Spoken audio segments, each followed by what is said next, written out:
কিরে বেটা হৃদয় কি এই কামটা ঠিক করছে বেটা? আরেক বেটার ভুল হয়ে ভাইগা গেছে গা। কিরে ওটা রনি না? রনি এত সাইজা গুইজা কইতে আইলো। বন্ধু কি অবস্থা তোগো? এই তো বন্ধু ভালো। বন্ধু তোকে সবারই ট্রিট দিব আমার তরফ থেকে। বন্ধু আমাদের যে ফেভারিট রেস্টুরেন্ট আছে না, ল তোকে সবাই আমি অনেক ট্রিট দিব। চল। বন্ধু হঠাৎ করে ট্রিট দিবি কারণটা কি? কিরে বন্ধু তুই সাইজা গুইজা কইতে আইলি আর টিট দিবি মানে হঠাৎ করে টিট দেওয়ার কারণটা কি? তোরা সবাই আমার লগে চল, কারণটা কি আমি কইতেছি পরে। কি খাওয়াবি বন্ধু?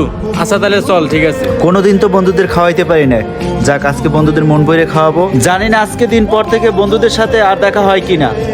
বন্ধু একটা কথা কত, কি উপলক্ষে আমগো এত কিছু খাওয়াইলি? এটা কোনো কথা বললি? তো করে বন্ধু আমি কি খাওয়াইতে পারি না?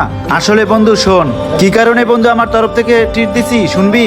বন্ধু তোরা তো জানো আমার অনেকদিন যাবত বাইরে যাওয়ার প্ল্যান চলতেছিল। গতকালকে হুট করে আমার ভিসা চলে আসছে। চিন্তা করছি যে বাইরে যাওয়ার আগে বন্ধু বান্ধব নিয়ে একটা ট্রিট দিব আমার পক্ষ থেকে। তাই তোদেরকে হুট করে ডাইকালাম এই আমাদের ফেভারিট রেস্টুরেন্টে। বন্ধু আজকে সন্ধ্যায় আমার ফ্লাইট। বন্ধু আজকে রাতের ফ্লাইটে আমি বাংলাদেশ ছেড়ে বিদেশে চলে যাব। কি কস বন্ধু, তুই কি কইলি? তোর ফ্লাইট আজকে, তুই আজকে জানাইলি আঙ্গো? এটা কোনো হইলো কিছু? বন্ধু আমরা এই 5 জন ছোটবেলার বন্ধু, তোর আজকে ফ্ল্যাট আর তুই আজকেই জানাইতেছস, এটা কি তোর ঠিক হইলো বন্ধু? তুই আমগো কয়টা দিন আগে জানাবি না? হুটহাট করে এমন একটা সিদ্ধান্ত, এরকম একটা ডিসিশন আমগরে জানাইলি, আমরা সবাই হয়ে গেলাম গা। আসলে বন্ধু আমিও ভাবতে পারি না হুট করে যে এত তাড়াতাড়ি হয়ে যাবে। ঠিক আছে বন্ধু তাহলে উঠি আমরা এখান থেকে আজ। বন্ধু আমি প্রবাসে গেলে তোরা আবার ভুলে যাবি নাকি আমারে? তোদেরকে বন্ধু অনেক মিস করুম।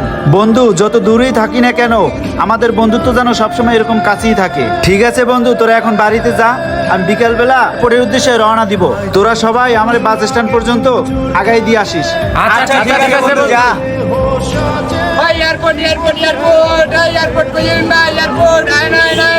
বন্ধু তুই যাবি গা বন্ধু, তোর অনেক মিস করুম রে। বন্ধু আমিও তোদের অনেক মিস করুম। আজকে কেন জানি আমাদের সেই ছোটবেলার স্মৃতিগুলো মনে পড়ে যাচ্ছে। তোদের সাথে কাটানো দিনগুলো আমার লাইফে সবচেয়ে বেস্ট ছিল। ঠিক আছে বন্ধু তোরা থাক, আমি বাসে উঠলাম। আচেল ভালো থাকিস। মামুন নিজের খেয়াল রাখিস। সারাত আরিফ থাক, তাহলে আমি বাসে উঠলাম। বন্ধু ভালো থাকিস তোরা, চলে গেলাম আমি।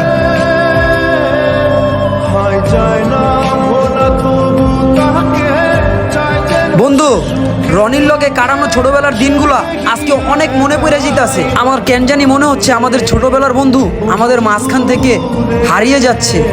হ বন্ধু, ছোটবেলার বন্ধু টাঙ্গো মাঝখান থেকে হারায় গেতেছে গা। সেই ছোটবেলার স্কুল লাইফগুলার স্মৃতিগুলো মনে পড়ে গেতেছে। যেখানেই যাইতাম 5 জন একসাথে থাকতাম। না রে মামা, ওই যাইতাছে গা, ওই শৈশবকালের ছবিগুলো চোখের সামনে ভাসতাছে। ওদেরকে ছেড়ে আমার দূর প্রবাসে যেতে